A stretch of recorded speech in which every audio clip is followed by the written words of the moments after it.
remember he was teaching in a classroom and he went through math and now he asked him about writing. And he says, "Goodness," said Stuart in disgust, "don't you children know how to write yet?" "Certainly we do," yelled one and all. "So much for that then," said Stuart. "Social studies comes next," cried Elizabeth Gardner eagerly. "Social studies? Never heard of them," said Stuart. "Instead of taking up any special subject this morning, why wouldn't it be a good idea if we just talked about something?" The scholars glanced around at each other, wondering what was going on. "Could we talk about the way it feels to hold a snake in your hand and then it winds itself around your wrist?" asked Arthur Greenlaw. "We could, but I'd rather not," replied Stuart. "Could we talk about the circus and the people at the circus?" begged Isidore. "No," said Stuart, "I'll tell you. Let's talk about the king of the world." He looked all around the room hopefully to see how the children liked the idea. "There isn't any king of the world," said Harry in disgust. "What's the diff?" said Stuart. "There ought to be one." "Kings are old-fashioned," said Harry. "Well, all right then, let's talk about the chairman of the world. The world gets into lots of trouble because it has no chairman. I would like to be chairman of the world myself." "You are too small," said Mary Bendix. "Oh, fish feathers," said Stuart. "Size has nothing to do with it. It's temperament and ability that counts. The chairman has to have ability and he must know what's important. How many of you know what's important?" Up went all the hands. "Very good," said Stuart. "Harry Rockmere, you tell us what's important." "The sunlight at the end of a dark afternoon, a note in music, and the way the baby's neck smells after it's cuddling with you," answered Henry. "Correct," said Stuart. "Those are important things. You forgot one thing, though. Mary Bendix, what did Harry forget?" "He forgot ice cream with chocolate sauce on it," said Mary quickly. "Exactly," said Stuart. "Ice cream is important. Well, now, if I'm going to be chairman of the world this morning, we've got to have some rules, otherwise it will be too confusing, with everyone running every which way and helping himself to things and nobody behaving. We've got to have some laws if we're going to play this game. Can anybody suggest any good laws for the world?" Albert raised his hand. "Don't eat mushrooms. They might be toadstools." "That's not a law," said Stuart. "That's merely a bit of friendly advice." "Very good advice, Albert, but advice and law are not the same. Law is much more than advice. Law is extremely important. Anybody else think of a law for the world?" "Nobody can swipe anything," suggested John solemnly. "Very good," said Stuart. "Good law." Do you know what it means to swipe something? It means to steal it. Anthony looked sad. "No more hurting animals." "Well, that's a really good point of view," said Stuart, being an animal himself.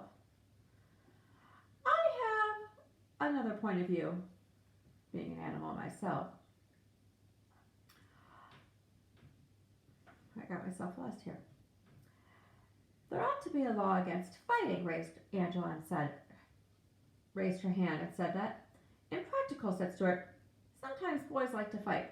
"But you're getting warm," said Agnes. "No scrapping?" asked Agnes. Stuart shook his head. "Absolutely no being mean," suggested Mildred. "Very fine law," said Stuart. "When I'm chairman, anybody who is mean is going to be in trouble." "That won't work," remarked Herbert. "Some people are just naturally mean." "Albert's always being mean to me." "I'm not saying it'll work," said Stuart. "It's a good law and we ought to give it a try. Somebody do something mean to somebody. Harry, you be mean to Catherine. Wait a minute now. What's that you got in your hand, Catherine?"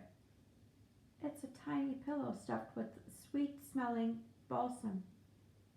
"Does it say, 'For you I pine,' for your balsam on it?"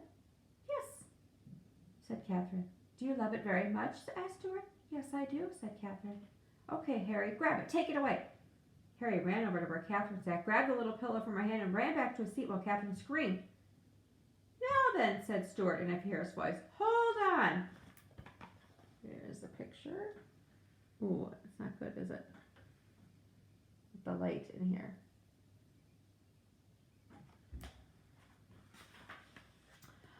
My good people, while your chairman consults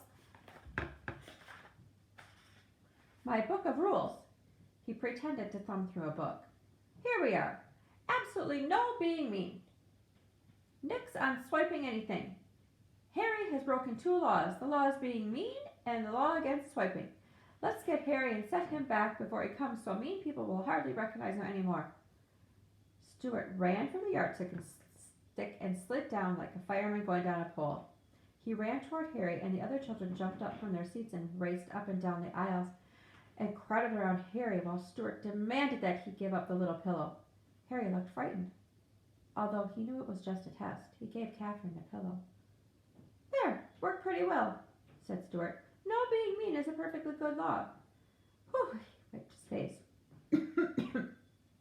He was quite warm for being the chairman of the world. It had taken more running and leaping and sliding than he had imagined. Catherine was very much pleased to have her pillow back. Let's see that little pillow a minute, said Stuart, whose curiosity was beginning to get the better of him. Catherine showed it to him. It was about as long as Stuart was high, and suddenly Stuart thought what a fine, sweet-smelling bed it would make for him. He began to want the pillow himself. That's a very pretty thing, said Stuart, trying to hide his eagerness. You don't want to sell it, do you? Oh, no, replied Catherine. It was a present to me. I suppose it was given to you by a boy you met at Lake Hopatcong last summer, and it reminds you of him, murmured Stuart dreamily.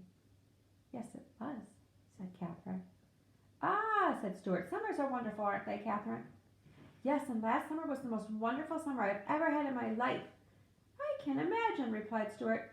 You sure you don't want to sell that little pillow? Catherine shook her head. Don't know as I blame you, replied Stuart. Summertime is important. It's like a shaft of sunlight. Or a note in music, said Elizabeth. Or the back of a baby's neck smells when it's hugging its mom, said Marilyn. Stuart sighed. Never forget your supper times, my dears. Well, I've got to be getting along. It's been a pleasure to know you all. Class is dismissed. Stuart strode rapidly to the door, climbing into the car, and with a final wave of the hand drove off in a northerly direction, while the children raced alongside and screamed, Goodbye, goodbye, goodbye. They all wished they could have a substitute every day instead of Mrs. Gunderson.